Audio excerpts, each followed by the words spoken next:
Let's make this epic folding leg card table using some wood leftovers.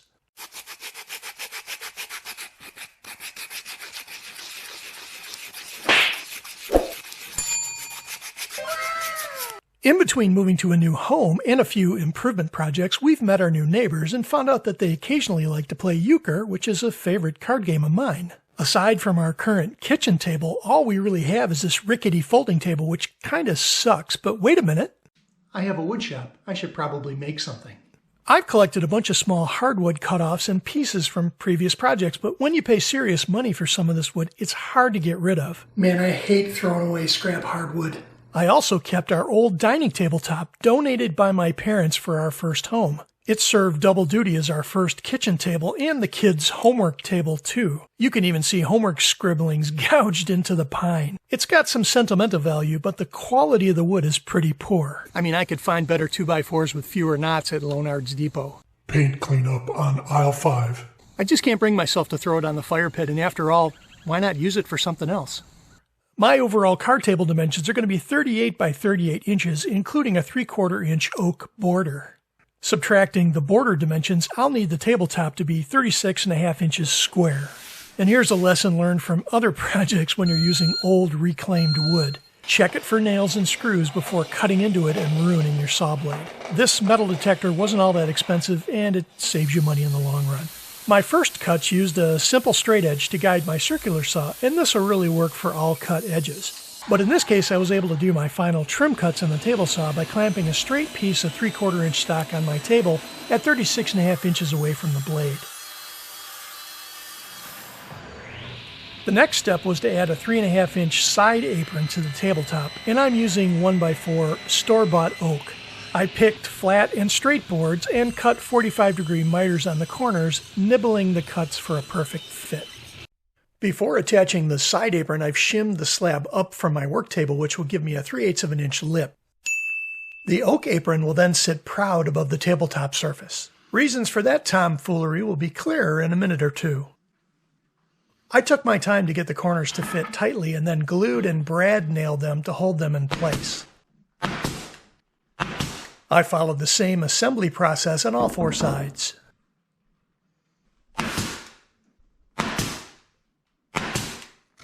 To reinforce the corner joints, I used some leftover cherry dowel stock and then cut them into 2-inch lengths. I created a simple drilling jig and then punched 2 centered holes on the oak corners to accept the dowels.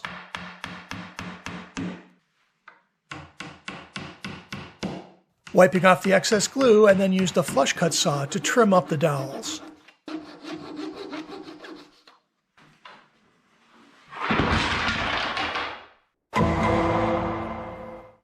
Ten ought to do it, don't you think?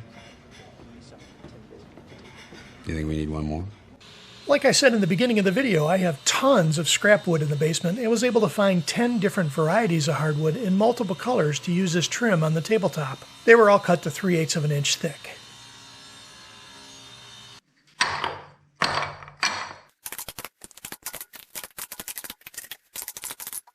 Next, I cut them all into 3-inch lengths.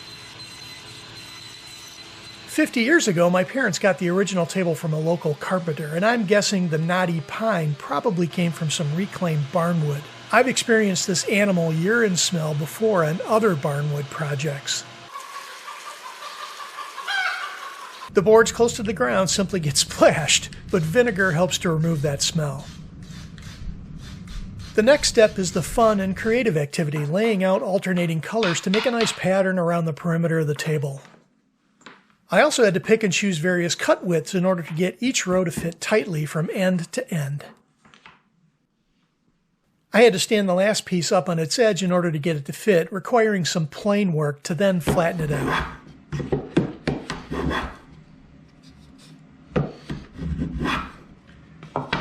Once the rows were set, painter's tape will help hold the row and the pattern together while preparing each trim section for glue up.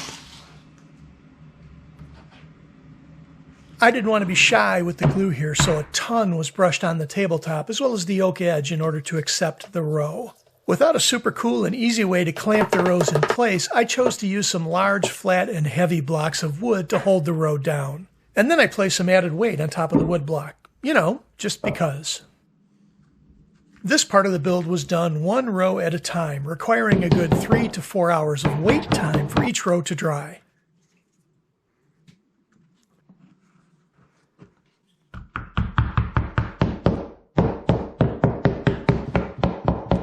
To trim out the inside of the tabletop, I also added a 1/2 inch wide strip of oak, mitered at the corners for a clean frame. This oak strip was also 3/8 of an inch thick, matching the individual cut pieces. These were also glued in and brad nailed down each length. In the end, the outer tabletop frame is really starting to look cool. Don't let the title fool you. I hate sanding. I hate it. Because of the uneven nature of all the little cut pieces, this took hours.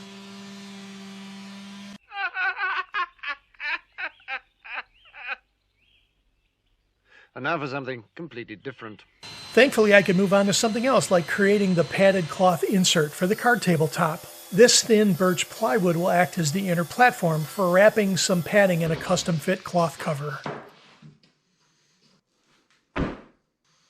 One of the jobs I had in my early 20s was installing and recovering pool tables. I've been saving this burgundy fabric for more than 10 years after moving and recovering our own table. Again, hoarder mentality kicks in here, knowing how much this fabric actually costs, and I always knew that I would use it someday. I guess it's someday. Centering the inner plywood, I'll drill out some holes on the corner so that the top aligns with the pine slab underneath.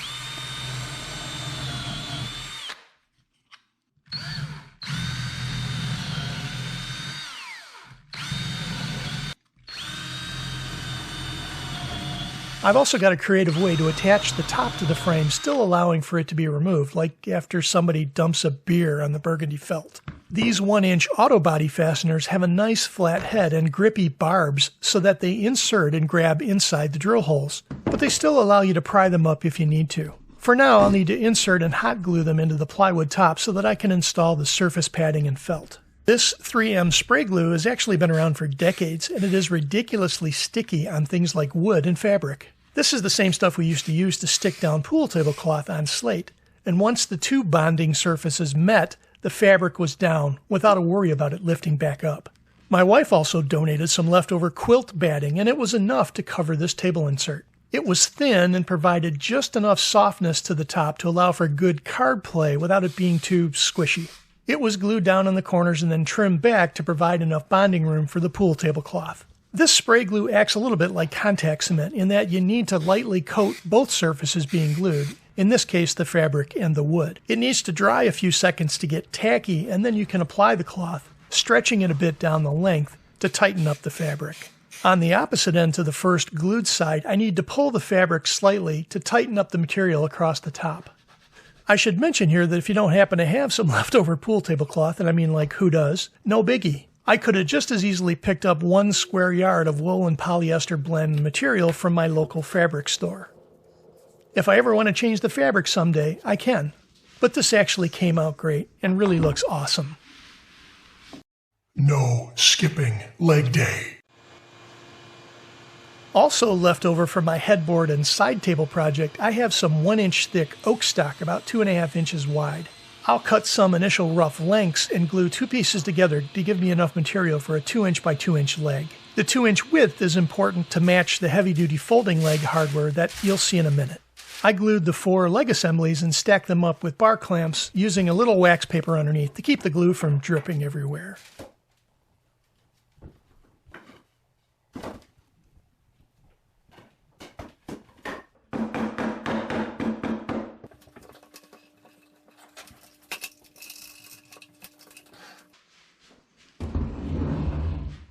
The glued up assemblies were a bit of a mess, but that's okay if you have power tools to help make things square.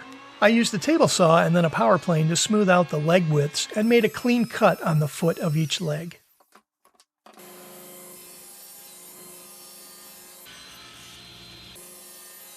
Before sanding, I just used a hand plane to chamfer the edges for each leg. I don't show the leg sanding process because I fell asleep and forgot to turn on the camera. Did I mention that I love sanding? But I did eventually make the final cuts to length so that I could finish the build.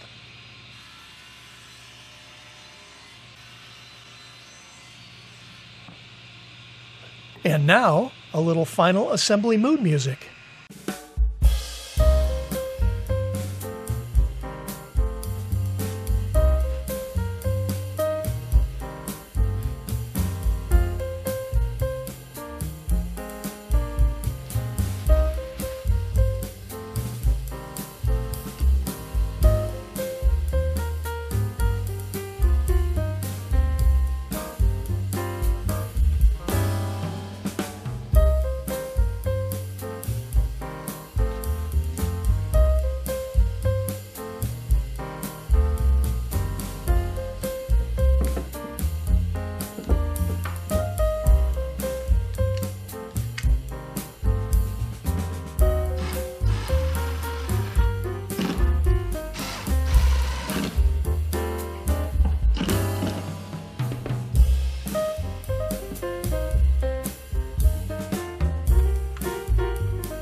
You know, the finished table looks amazing and is easy enough to clean with a brush or a vacuum attachment.